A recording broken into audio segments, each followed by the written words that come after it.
A bank teller, blinded by prejudice, shredded a customer's check, convinced she was preventing fraud. She had no idea that same check was the deed to her own bank, and she just handed its new owner the perfect weapon. The sound you get used to most in a bank isn't the clinking of coins or the whirring of the cash counter. It's the silence. A heavy, expectant silence that hangs in the air between transactions, filled only by the low hum of the air conditioning and the soft tapping of keyboards. On that particular Tuesday morning, the silence was thicker than usual. Business was slow, and the only real source of noise was Carol, sighing from her station at teller window 3. Carol was a relic, not in a charming vintage way, but in a "how is this thing still operational" kind of way. She'd been a teller at our branch of Sterling National for 35 years, and she wore that tenure like a suit of armor. It made her untouchable, or so she believed. Her gray hair was set in a perfect rigid helmet, and her glasses were perpetually perched on the end of her nose, allowing her to peer over them with maximum judgment. To Carol, every customer was a potential fraudster, and every transaction was a personal affront to her authority. I was at window 2, processing a simple deposit for an elderly woman who was recounting a story about her cat for the 3rd time. I just smiled and nodded, my brain on autopilot. This was the rhythm of the job. Endless politeness, feigned interest, and the constant low-grade anxiety of handling large sums of other people's money. That's when the bell above the door chimed, and he walked in. He was a tall black man, probably in his late 40s. He wore a perfectly tailored charcoal gray suit that probably cost more than my car. He carried a sleek leather briefcase and moved with an air of quiet confidence that immediately drew every eye in the room. He wasn't loud or flashy, he just had a presence. The kind of presence that made you straighten your posture. He walked past the empty teller windows and came directly to Carol's station. This was her favorite kind of customer, the kind she could put in their place. I saw the subtle shift in her body language, the way her spine stiffened and her lips pressed into a thin, disapproving line. She was already preparing for battle. "Can I help you?" she asked, her voice clipped and devoid of any warmth. The man smiled, a genuine, easy smile that didn't quite reach his eyes. "Yes, good morning. I'd like to deposit this, please." He slid a check across the counter. From my angle, I couldn't see the amount, but I could see it was a cashier's check from a major investment firm. The kind of check that's as good as gold. The kind you don't question. Unless you're Carol. She picked it up with 2 fingers, as if it were contaminated. She held it up to the light. She angled it left and right. She pulled out a small magnifying glass from her drawer and examined the watermark. The man stood there, patient and silent, his hands resting calmly on the marble countertop. "Account number," Carol demanded, not looking at him. He provided it smoothly. She typed it into her computer with a theatrical slowness, each keystroke a tiny tap of suspicion. "And I'll need to see 2 forms of ID." The man produced a driver's license and a passport. Both were immaculate. Carol scrutinized them, comparing the photos to his face, her eyes darting back and forth. "Address," she quizzed. He recited it perfectly. "Date of birth?" He answered without hesitation. I finished with my customer and pretended to be busy with some paperwork, but my ears were trained on their interaction. Our branch manager, Mr. Davies, was in his glass-walled office, on the phone, oblivious. Sarah, the new teller at window 4, was wide-eyed, watching the whole thing unfold like a tennis match. "What is the nature of this transaction?" Carol asked, her voice dripping with insinuation. The man smiled finally. His expression became neutral, professional. "It's a payment for professional services rendered. I'm depositing it into my business account." "What kind of business?" Carol pressed. "I'm a consultant." "A consultant for what?" There was a pause. The air crackled. The man took a slow, deliberate breath. "With all due respect, ma'am, I don't believe my entire business model is relevant to you accepting a valid cashier's check for deposit into my long-standing account." That was it. He had challenged her. It was the one thing you never did with Carol. Her face hardened. "It's relevant," she said, her voice low and sharp, "because it's my job to prevent fraud. And this," she flicked the check with her fingernail, "has all the markings of a fraudulent instrument." "What markings?" he asked, his voice dangerously calm. "Is it the signature, the watermark, the routing number, or is it something else?" We all knew what the something else was. It hung in the air, unspoken, but as solid as the vault door behind us. Carol ignored his question. "I'm going to have to place an extended hold on this, 10 business days." The man chuckled, a dry, humorless sound. "That's not acceptable. The funds are verified. It's a cashier's check. You can call the issuing bank right now. The number is right there." "I'm not calling anyone," Carol snapped. "Bank policy gives me the discretion to place a hold on any deposit I deem suspicious." "And you deem this?" he asked, his eyes locking onto hers. "I do," she said, a smug little smile playing on her lips. She was winning. She was reigning glory. The man leaned in slightly, his voice dropping to a near whisper, but it carried across the silent lobby. "Ma'am, I'm going to ask you one more time to either deposit my check or call your branch manager over here to explain why you won't." Carol's face flushed with anger. She saw it as a threat to her kingdom. She looked over at Mr. Davies, who was still laughing on the phone, his back to us. Then she looked back at the man, and she made a decision that would detonate the rest of our day, our week, our lives.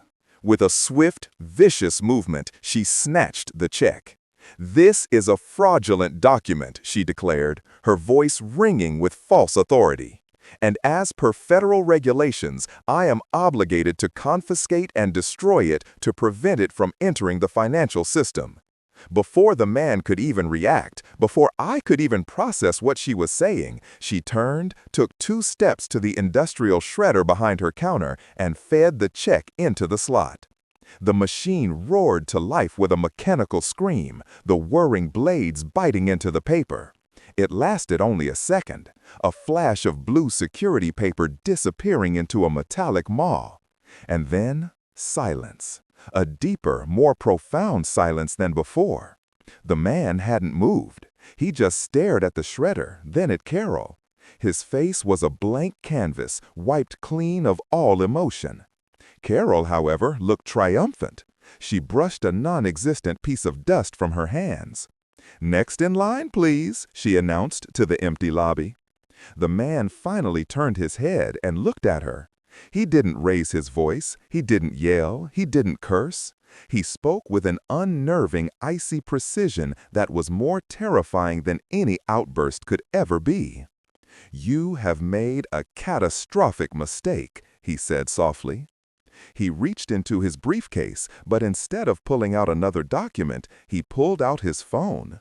He tapped the screen a few times, held it to his ear, and turned his back to us. His conversation was brief. "It's done," he said into the phone. "Execute." He hung up, put the phone back in his briefcase, and snapped it shut. He turned to face Carol one last time, a look of profound pity on his face. "Have a nice day," he said, then turned and walked out of the bank. Carol scoffed, muttering something about scammers under her breath. For the next 10 minutes, an uneasy quiet settled over the branch. It felt like the calm before a storm. I kept glancing at the door, half expecting him to return with the police. But what happened was much, much worse. Exactly 10 minutes after the man walked out, Mr. Davies' office phone rang. It wasn't the gentle chime of an internal call. It was the shrill, jarring ring of his direct line. He picked it up. We all watched as every ounce of color drained from his face, leaving behind a waxy, pale mask of pure terror. His eyes, wide with panic, darted from me to Sarah and finally landed on Carol. He slammed the phone down. He stumbled out of his office, fumbling with a set of keys. He ran to the front entrance and locked the main glass doors, flipping the sign from open to closed with a trembling hand. "Nobody leaves," he announced, his voice a hoarse whisper that barely carried across the room. "Nobody makes any calls. Sterling National Corporate Security and a team of federal auditors have just invoked an emergency branch seizure. They'll be here in 5 minutes." He took a shuddering breath, his gaze fixed on Carol with a mixture of horror and fury. "We are officially under investigation." The click of the lock turning echoed in the cavernous silence of the lobby. It sounded final, like a tomb being sealed. Carol, for the first time in the 35 years I'm sure she'd worked there, looked utterly lost. Her face, usually a mask of stern superiority, was slack with disbelief.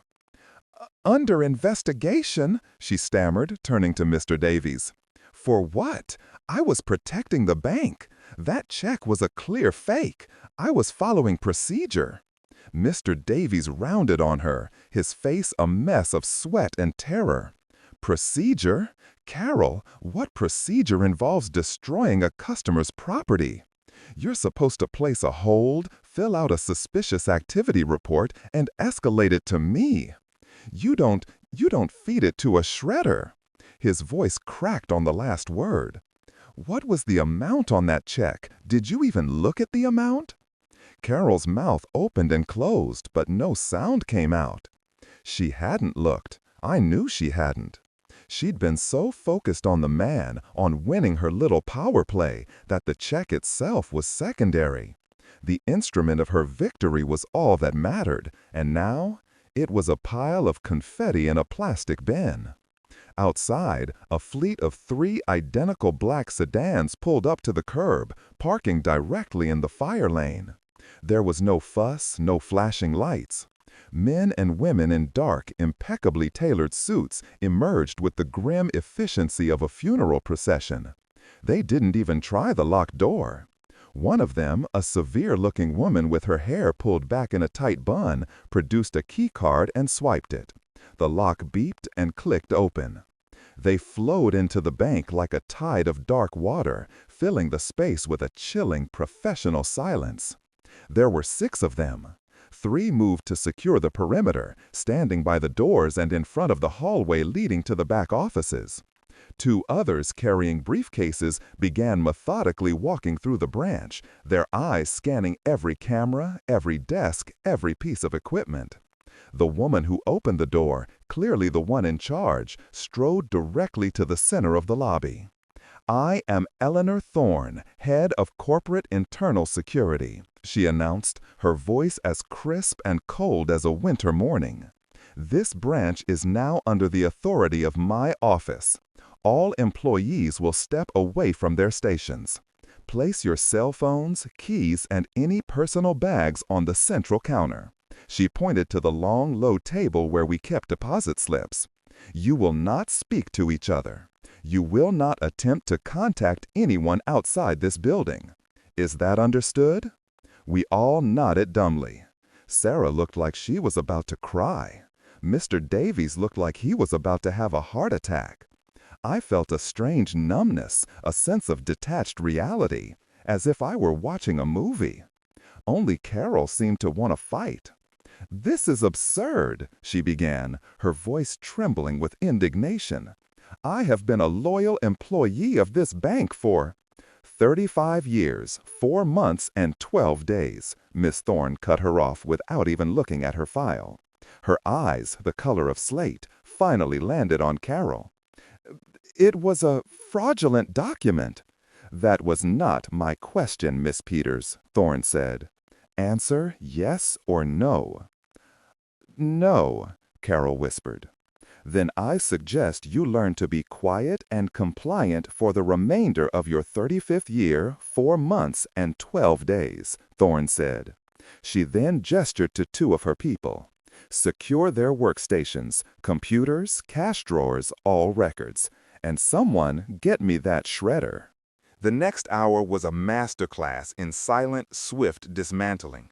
My workstation was stripped bare. They didn't just turn off my computer. They unplugged it from the wall and carted the entire tower away. They emptied my cash drawer, counting it down to the last penny and sealing the bills and coins in evidence bags. They did the same to Sarah's station, but they descended on Carol's station like vultures. They photographed everything: the pens in her cup, the calendar on her desk, the stack of forms in her drawer. One agent, wearing latex gloves, carefully unplugged the shredder. He held the power cord as if it were a venomous snake. He placed a large evidence sticker over the shredding slot and then lifted the entire machine, carrying it to a table they had set up in the middle of the lobby. Miss Thorne stood over the shredder, staring down at it. "Open it," she commanded. The agent popped the front panel, revealing the plastic bin filled with a fine confetti of cross-cut paper, a sea of white and blue strips. Thorne stared into the bin for a long moment, her expression unreadable. Then she looked up, her eyes sweeping over the three of us tellers, Mr. Davies, and finally landing back on Carol. "Mr. Davies," she said, "my office." He scurried after her like a frightened mouse. The door to his glass-walled office clicked shut. We couldn't hear what they were saying, but we could see the animated gestures, Thorne's cold stillness, and Davies's increasing panic. After about 20 minutes, the door opened. Mr. Davies stumbled out, his face ashen. Thorne followed, holding a single sheet of paper. She walked over to Carol. "Miss Peters, you will come with me." She didn't lead Carol to the office. She led her to the break room in the back. One of her agents stood guard outside the door. I was left in the lobby with Sarah, who was now openly weeping, and Mr. Davies, who had collapsed into a customer chair, his head in his hands. An agent stood over us, silent and imposing. The muffled sounds of interrogation started. At first, it was just Thorne's calm, steady voice, a low murmur. Then Carol's voice rose, shrill and defensive. We could hear phrases drifting through the door. "Doing my job, protecting assets, years of experience." Then a new sound, the rustle of plastic. Thorne must have emptied the shredder bin onto the break room table. There was a long silence, and then Thorne's voice, clear and sharp, cut through the quiet. "You didn't even look at the amount, did you, Carol? You were so busy playing God that you didn't even bother to read the number." Another long silence, then a choked sob from Carol. The break room door opened. Thorne emerged, holding a clear plastic bag. Inside were the shredded remains of the check. Her team had already painstakingly pieced together a large corner of it, taping the tiny strips onto a black background. The section they had reassembled was the one that contained the amount, written out in both numbers and letters. Thorne walked over to Mr. Davies and dropped the bag onto the table in front of him. He looked up, his eyes red-rimmed and hollow. He stared at the bag. He squinted at the reconstructed numbers. His breath hitched in his throat. 7.5, he whispered, his voice trembling. $7.5 million? $7,500,000 to be exact, Thorne corrected him, her voice devoid of any emotion. A direct transfer from the Federal Treasury Reserve. The final payment for the acquisition. My blood ran cold. Sarah gasped. Acquisition? What acquisition? Thorne wasn't finished. She looked from Mr. Davies's horrified face to me, then to Sarah, as if making sure we were all paying attention. She wanted us to understand the sheer magnitude of the cataclysm Carol had unleashed. The man whose $7.5 million check your senior teller decided to use for arts and crafts, she said, her voice dropping to a low, chilling whisper, was Mr. Alastair Finch. And as of 9 a.m. this morning, that check was the final piece of paperwork that transferred a 51% controlling interest in Sterling National Bank into his name. Your teller didn't just shred a customer's check. She shredded the personal property of the new owner of this entire company. The words hung in the air, thick and heavy as vault smoke. The new owner. $7.5 million. I felt a wave of vertigo, as if the marble floor had suddenly tilted beneath my feet. Sterling National wasn't just a bank. It was a century-old institution, a titan of the financial world.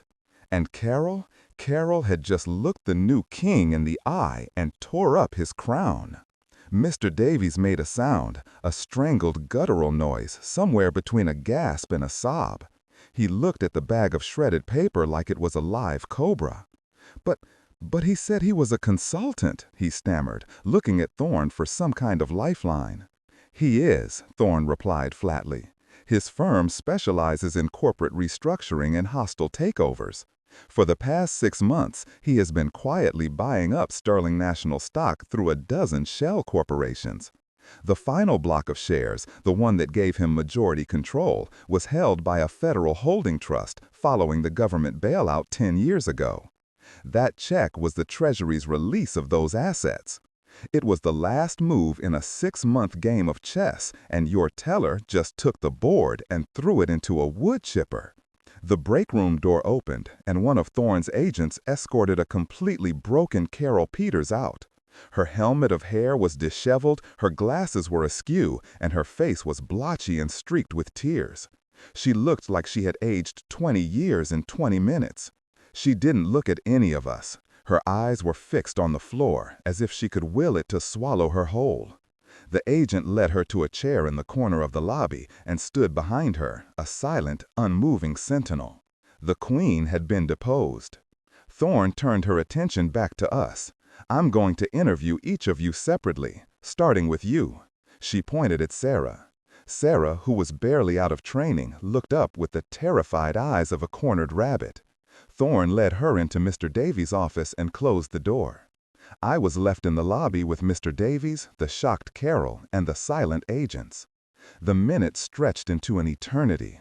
I kept replaying the morning's events in my mind. The man's calm demeanor, his quiet confidence, the way he'd asked Carol, or is it something else? He knew. He must have known this would happen. Maybe not the shredder specifically, but he knew he would meet resistance. Was this whole thing a test? Had Carol just failed the most important customer service exam in history? My mind raced. Mr. Alistair Finch. The name sounded vaguely familiar, but I couldn't place it. A consultant. It was the perfect cover. Unassuming, bland. No one would ever suspect the man depositing a check was the same man poised to take over the entire company. He had walked in here to make his first official transaction with his new bank, and we had treated him like a criminal. No, Carol had treated him like a criminal, but we would all pay the price. After what felt like a lifetime, Sarah came out of the office, wiping her eyes. She wouldn't look at me. Thorne stood in the doorway. "You're next," she said, nodding at me. My legs felt like lead as I walked into the office. The air was cold. Thorne closed the door and gestured for me to sit. She remained standing, leaning against the edge of Mr. Davies' enormous mahogany desk. She held a tablet, her fingers swiping silently across the screen. "State your name and position for the record," she said, her voice formal. "Mark Rendell, bank teller. How long have you been employed at this branch?" 2 years. Describe your professional relationship with Carol Peters." I hesitated. What could I say? That she was a miserable old tyrant who made everyone's life a living hell? That she routinely profiled customers and took a perverse pleasure in wielding her tiny sliver of authority? "She was my senior teller," I said carefully. "She trained me when I first started." "Did that training include the proper procedure for handling a suspicious transaction?" "Yes," I said. "Place a hold, document the reasons, fill out a SLAR, escalate to the branch manager." "Did that training at any point include the immediate confiscation and destruction of a negotiable instrument?" "No, absolutely not." She looked up from her tablet, her gaze pinning me to the chair. "Then tell me, Mr. Rendell, from your perspective, why did she do it?" I took a deep breath. There was no point in lying. These people already knew everything. "Carol doesn't like being challenged," I said. The customer was calm. He was polite, but he questioned her authority. He asked her to get the manager. Carol hates that. She saw it as an insult. I think she wanted to show him who was in charge. Thorne nodded slowly, a flicker of something, maybe confirmation, in her eyes. And what did you do while this was happening? The question felt like an accusation. I was with another customer at first. Then I watched. I was frozen. It happened so fast. By the time I realized what she was going to do, the check was already in the shredder. You didn't intervene? You didn't call for Mr. Davies? My voice trailed off. She was right. I hadn't. We were all so conditioned to Carol's tyranny and so afraid of being her next target that we just let it happen. We were all complicit in our silence. No, I admitted, my stomach churning with shame. I didn't. She made a note on her tablet. One last question, Mr. Rendell. When the man, Mr. Finch, was on his phone, what were his exact words? I thought back, picturing the moment clearly. The calm in his voice, the finality. It's done, I recited. Execute. Thorne's expression didn't change, but her eyes narrowed almost imperceptibly. She stared at the wall for a long moment, lost in thought. The word hung in the air between us. Execute. It wasn't the word of a man who was angry. It was the word of a man who had a plan that was just now clicking into place. Thank you, Mr. Rendell. You may go back to the lobby, she said, dismissing me. As I walked out, my mind was spinning. The whole situation was far bigger than just a teller making a racist, terrible decision. Finch's calm reaction, his brief phone call, this wasn't just a response to what Carol did. This was a calculated move. The branch seizure, Thorne's team of corporate assassins, this couldn't have been mobilized in 10 minutes. They must have been waiting. They were staged nearby, waiting for the signal. Finch had walked into that bank knowing he was walking into a den of vipers. He had used Carol's bigotry as a trigger. I sat back down in the lobby, a new, more profound sense of dread washing over me. We weren't just being investigated for a procedural error. We were the first domino in a much, much larger game. Thorne interviewed Mr. Davies last. It was the longest interview by far. When he finally emerged, he looked like a ghost. His career was over. He knew it. We all knew it. Thorne gathered her team. They packed up their evidence bags, the computers, and the now infamous shredder. She addressed us one last time. This branch is closed indefinitely. You are all on administrative leave, effective immediately. Do not speak to the press. Do not discuss this incident with anyone. A representative from HR will contact you within the next 48 hours regarding the future of your employment. She paused, her eyes sweeping over us. Or lack thereof. With that, they were gone. They unlocked the main doors and left, leaving the four of us sitting in the silent, violated shell of our workplace. The spell was broken. Carol let out a shuddering wail and buried her face in her hands. Mr. Davies just sat staring into space. Sarah and I just looked at each other, the same question in our eyes. What now? Slowly, we gathered our things from the counter where we'd left them hours ago. My keys, my phone, my wallet. As I picked up my phone, the screen lit up. I had a dozen missed notifications, news alerts mostly. I tapped on one from the Wall Street Journal. The headline made my heart stop. Sterling National stock plummets 40% amid rumors of hostile takeover, federal investigation. My blood turned to ice. Execute. It wasn't about punishing Carol. It was about the stock price. He had provoked an incident he knew would cause a crisis of confidence in the bank's leadership. He was a consultant in hostile takeovers. He wasn't just buying the bank, he was gutting it. He had intentionally triggered a scandal to crash the stock price, allowing him to scoop up the remaining shares for pennies on the dollar. And we were the patsies who had helped him do it. Just then, my phone buzzed again. It wasn't a news alert. It was an email. The sender was an address I didn't recognize. afinch@finchholdings.com. The subject line was just my name. My hands shaking, I opened it. The message was only one line. Mr. Rendell, my office, tomorrow at 9 a.m. Don't be late. Below it was an address. It wasn't a sterling national building. It was a sleek, modern skyscraper in the heart of the financial district, Finch Holdings Tower. He was summoning me. But why? Why me? Why not Sarah or Mr. Davies? As I stared at the email, a second one came through from the same address. This one had an attachment. It was a single audio file. With a growing sense of dread, I put the phone to my ear and hit play. The audio was crystal clear. It was the sound of our bank lobby. I could hear the faint hum of the air conditioning. I could hear the old woman I'd been helping talking about her cat. And then I heard Carol's voice, clipped and cold. "Can I help you?" Followed by Mr. Finch's smooth reply. The entire 10-minute interaction from start to finish. He had recorded everything.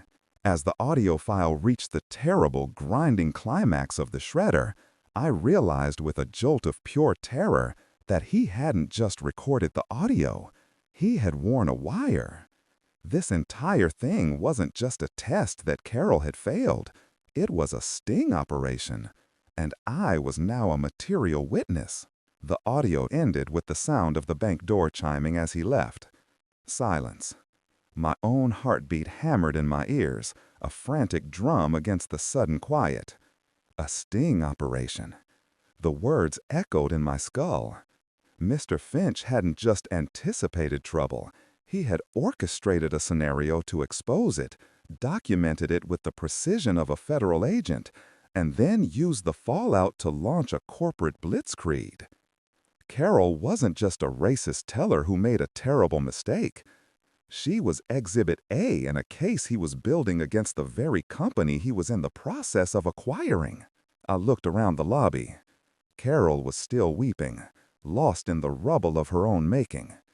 Mr. Davies was on his phone, his voice a low, pleading murmur, likely begging someone in regional management for a lifeline that no longer existed. Sarah was just gathering her things, her face a mask of numb shock, eager to escape. No one else's phone was buzzing. The summons was just for me. The audio file was just for me. Why? Was I a suspect, an accomplice, or something else entirely? The drive home was a blur. The next morning, I stood in front of Finch Holdings Tower, a monument of glass and steel that seemed to pierce the clouds. My bank teller's uniform felt cheap and ill-fitting in a lobby adorned with abstract art and silent, important-looking people gliding across polished marble. I gave my name to the receptionist, who directed me to the express elevator for the penthouse without so much as a second glance. The elevator ascended with a silent, stomach-lurching speed. This was a different world, a world that operated on a level of power and influence I could barely comprehend. The penthouse floor was a single, sprawling office. The door slid open, revealing a panoramic view of the city. And there, standing in front of the floor-to-ceiling windows, was Alastair Finch. He was no longer in the charcoal suit. He wore a simple, dark sweater and slacks, looking less like a corporate raider and more like a philosophy professor. He turned as I stepped out of the elevator. "Mr. Rendell, thank you for coming," he said, his voice the same calm, measured tone from the bank. He gestured to a pair of leather chairs. "Please have a seat." My legs felt shaky as I sat down.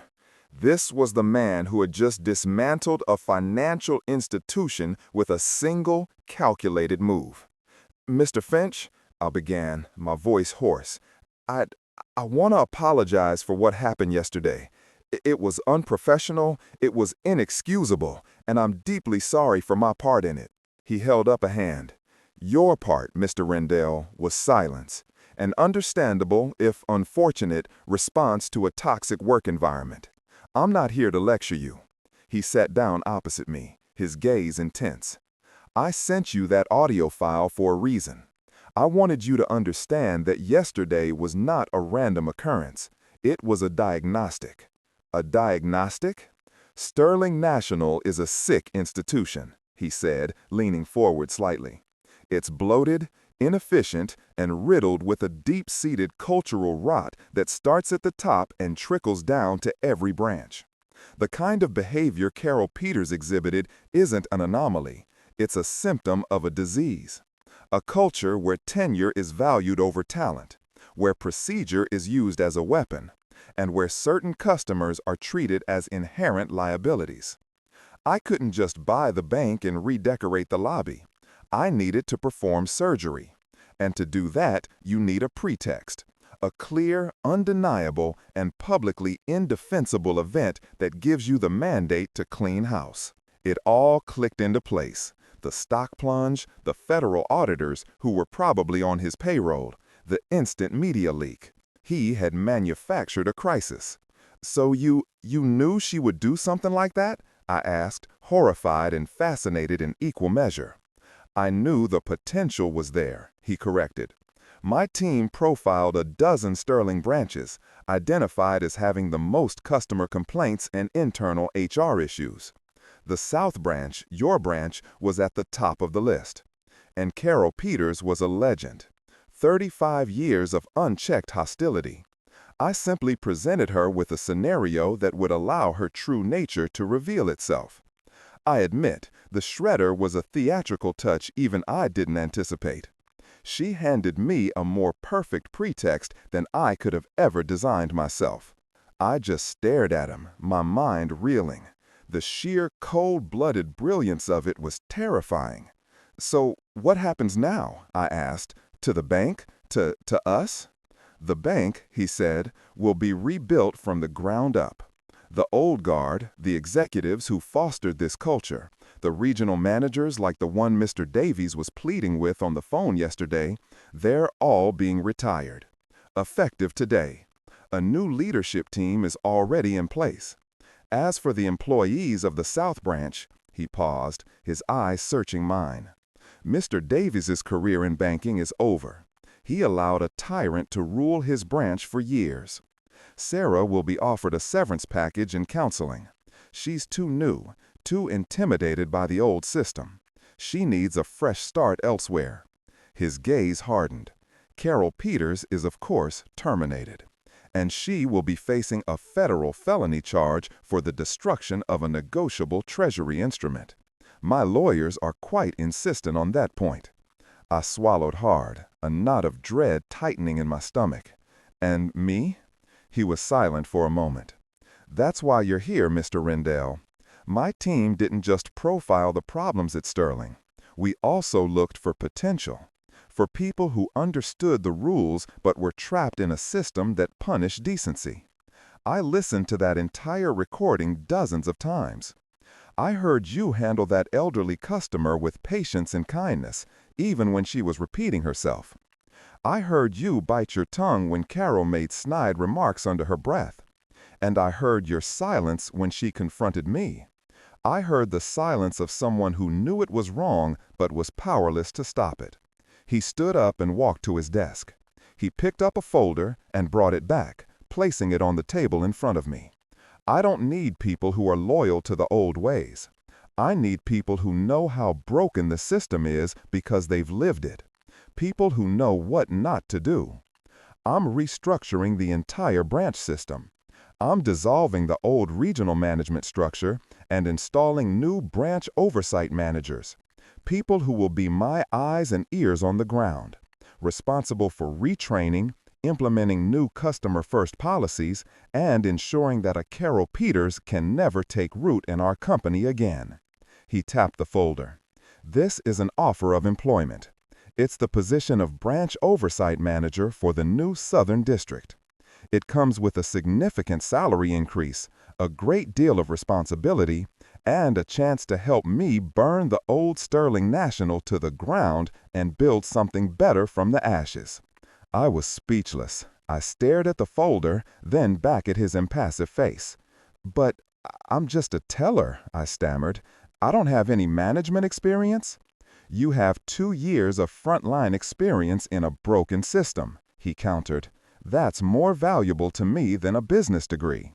I can teach you management. I can't teach you integrity or first-hand knowledge of the rot we need to cut out. The choice is yours, Mr. Rendell. You can take a severance package and walk away, or you can help me fix the mess. I opened the folder. Inside was a contract with a salary figure that made my head spin. But it wasn't the number that made my decision. It was the thought of Carol. The thought of every customer she'd belittled, every coworker she'd bullied, every single day I had stood by and said nothing. This wasn't just a job offer. It was a chance at redemption. It was a chance to finally do something. I looked up from the folder and met his gaze. "When do I start?" I asked. A small, genuine smile touched Alistair Finch's lips for the first time. "You already have," he said. "Your first task is to help me decide the fate of the South Branch building. Do we renovate it, or do we bulldoze it and start fresh?" I thought of the oppressive silence, the judgmental stares, the lingering ghost of Carol Peters' reign. I thought of the shredder. "Start fresh," I said, without a moment's hesitation. "Burn it to the ground."